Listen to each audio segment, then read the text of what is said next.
les sœurs, écoutez, une femme peut coucher avec qui elle veut. C'est-à-dire tout de suite, une femme décide de sortir là. Tous les garçons qu'elle croise, si elle veut coucher eux, elle va coucher eux tous.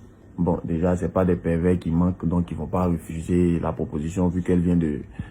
Elle dit quand la balle vient de l'adversaire, il n'y a pas au jeu, donc ils vont tous accepter. Mais c'est une évidence, quoi. Faut pas tenter la femme dans ce domaine, l'argent, jouer à ce jeu-là avec elle, non.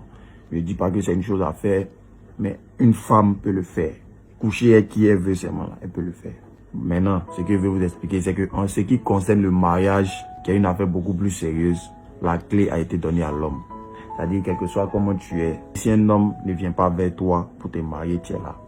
Tu peux bien vouloir te marier, mais tant qu'un homme ne vient pas vers toi pour te marier, tu es là. Je ne sais pas si tu comprends.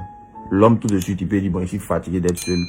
La première fille qui a sa droite, il la prend, il la marie. Mais la femme ne peut pas faire ça. Malgré sa bonne volonté, elle est obligée d'attendre un homme qui va décider de l'épouser.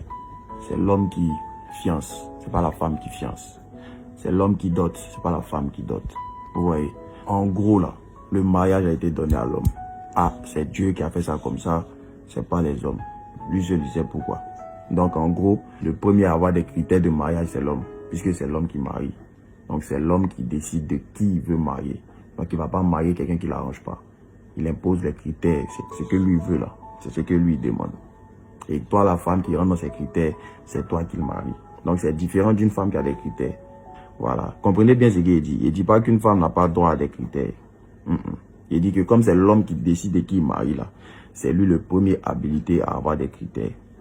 Pour être biblique, quand vous prenez Ève, le Seigneur l'a envoyé vers Adam, elle est venue le trouver comme ça. On ne sait pas si Adam même était joli. On ne sait pas si sa bouche sentait bon. Mais en tout cas, donc les deux éléments qu'elle a trouvés, c'était la crainte de Dieu et puis le jardin, qui symbolise l'opulence, qui symbolise la suffisance, qui symbolise le travail et tout ce qui va avec. Voilà, donc en gros, elle n'a pas eu de critères. Elle a fait avec. Mais c'est Adam qui l'a regardé, qui a dit, voici celle qui est chair de ma chair, os de mes os. En d'autres termes, voilà mon Jean qui est là. C'est celle-là qu'il veut. C'est celle-là qu'il veut marier. Et c'est comme ça que l'union a pu se faire. Il a fallu que Adam valide d'abord pour dire que voici celle qui est chair de ma chair, os de mes os. Ève n'a pas dit ça. Donc Ève n'avait pas eu de critères en quelque sorte. Elle est venue là trouver un gars qui craint Dieu, qui a un jardin, peuvent manger comme ils veulent. Elle a fait avec ça. Il y a eu qu'on se comprenne. Voilà. Mais celui qui a eu droit à des critères, c'est Adam.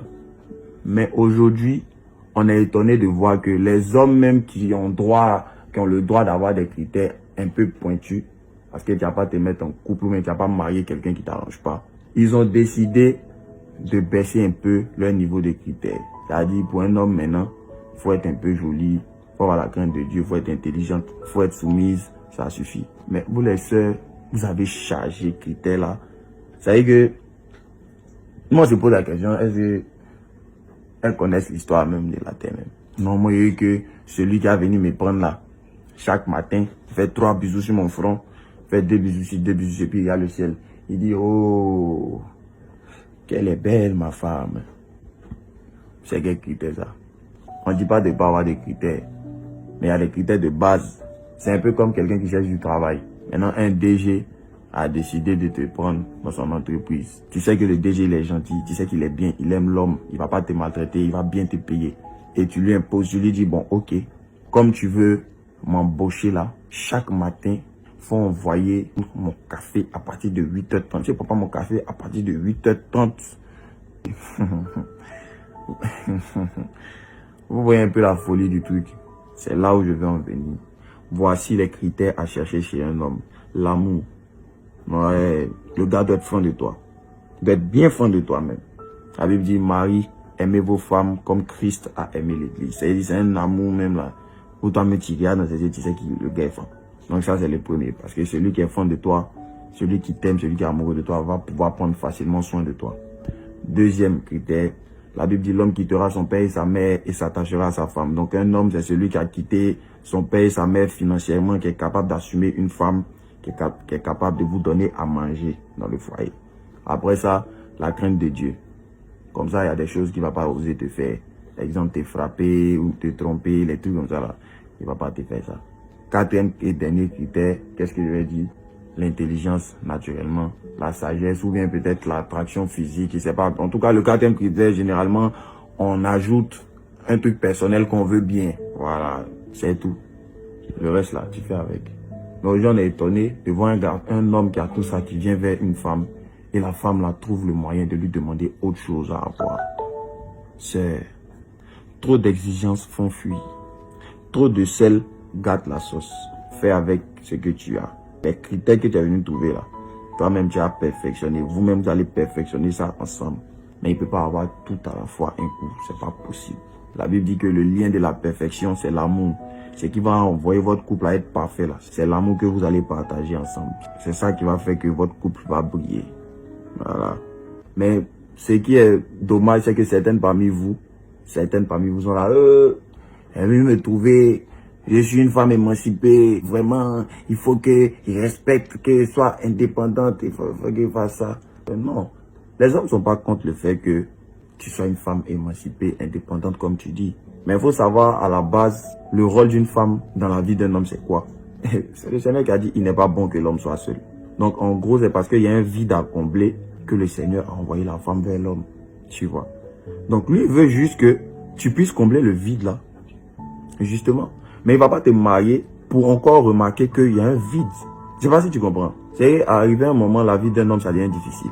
Tu vois, non. La Bible dit deux valent mieux qu'un. À un moment donné, il a trop de fardeau, trop de pression, tu vois. Donc il a besoin d'une main pour l'aider. Tu vois.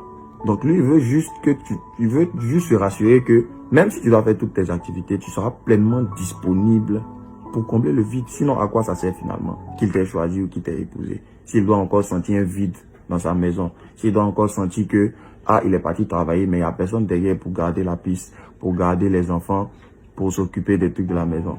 La femme, c'est la maîtresse de maison, c'est elle qui coordonne. Si tu veux reprendre 5 servantes, mais c'est toi qui gères la piste. C'est toi qui couvres là où lui, il s'en chercher le travail. Il s'en chercher l'argent du beurre. Toi qui es derrière pour assumer ses arrières. C'est comme ça. Nous sommes là, non, vous voulez dire quoi? Donc c'est l'homme, c'est moi qui a le droit de travailler, il a le droit d'aller... Bon, si vous voulez, les hommes vont se coucher à la maison, vous allez aller travailler, puis bon, vous allez envoyer là, ils vont manger.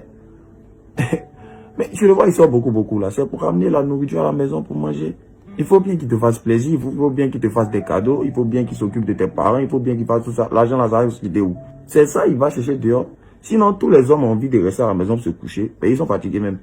Si un homme a eu une femme qui a le laissé de coucher à la maison, et puis elle va aller travailler, gloire à Dieu. Mais vous êtes d'accord avec moi que c'est pas le rôle d'un homme. Un homme qui fait ça, c'est un gigolo. Il est obligé d'aller charbonner. Mais pendant qu'il va charbonner, il espère qu'à son retour, il y aura une consolation à la maison. Sinon, tout le monde aime dormir, tout le monde aime se reposer. Voilà, mais il est obligé d'aller charbonner pour amener la nourriture à la maison, pour prendre soin des enfants, pour faire tout ça. C'est le rôle d'un homme. Tu vois. Donc, c'est pas que les gens sont contre le fait que vous ayez des activités ou tout, que vous fassiez des boulots médiatisés, tout ça. Non. Le truc, c'est que, est-ce que quand tu vas faire ça, est-ce que tu vas combler le vide, le fameux vide pour lequel tu es là? Parce que si tu n'arrives pas à le combler, ça sert à rien de te marier. Parce qu'au finish, vous allez divorcer. Mais c'est ce vide-là qui fait que les hommes se retrouvent dehors la plupart du temps. Je ne dis pas que c'est la seule raison qui fait que les hommes auront trompé leurs femmes. Mais je dis que c'est l'une des raisons. Le vide.